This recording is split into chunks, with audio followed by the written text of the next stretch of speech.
படுத்தே விட்டார் ஐயா. யார்? அண்ணன் கமருதீன் வந்து படுத்தே விட்டார். ஆனால் பார்வை பாருங்கள், பொறுப்பாக பாத்திரம் விளக்கிட்டு இருக்காங்க. ஆனால் இது வந்து விஜய் சேதுபதி கண்ணில் படவே படாது.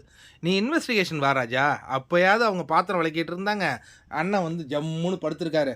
ஆனால் இந்த வீட்டில் பொறுத்தவரையும் சமையலை வந்து திவ்யா அண்ட் சாண்ட்ரா அவங்க பொறுப்பாக பார்க்குறாங்க. பாத்திரம் கழுவுறத நம்ம பார்வதி பார்க்குறாங்க. மற்ற ஒர்க் இருக்குது, அதை யாரா பண்ணுறது? கடைசி வரையும் எங்கள் அரோரா தேவி அரோரா வச்சா அவங்கள நம்ம தேவியை யாராவது வேலை வாங்கணுமா?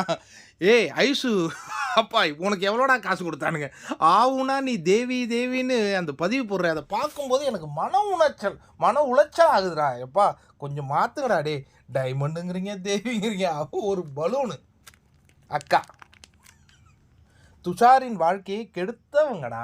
என்னடா அதெல்லாம் மறந்துட்டு உங்களுக்கு கஜினி படம் பார்க்குறீங்களாடா? எல்லாத்தையும் மறந்துடுறீங்க. சரி விடுங்க, அவங்க கூட கொஞ்சம் பொறுப்பாக தான் பேசுகிறாங்க. ஏன்னா அவங்க சொல்கிறாங்க, என்ன நடக்குது சுபிக்ஷாங்க, ஒருத்தன் அந்த மாதிரி கத்துன்னு கத்தி இருக்கிறான். இப்போ அவங்க பர்சனல்னு சொல்கிறாங்க. இப்போ நாம தான் முட்டாளா? உண்மையாலே இந்த ஒரு வார்த்தை சொன்னேன் பார்த்தியா, உன்னை பாராட்டுறான் அரோரா. கண்டிப்பாக நம்மெல்லாம் முட்டாள். அவன் படுத்தே விட்டான். படுத்துக்கிட்டு என்ன சொல்கிறான்னா, பாரு உன்னை எனக்கு ரொம்ப பிடிக்கும் பாரு.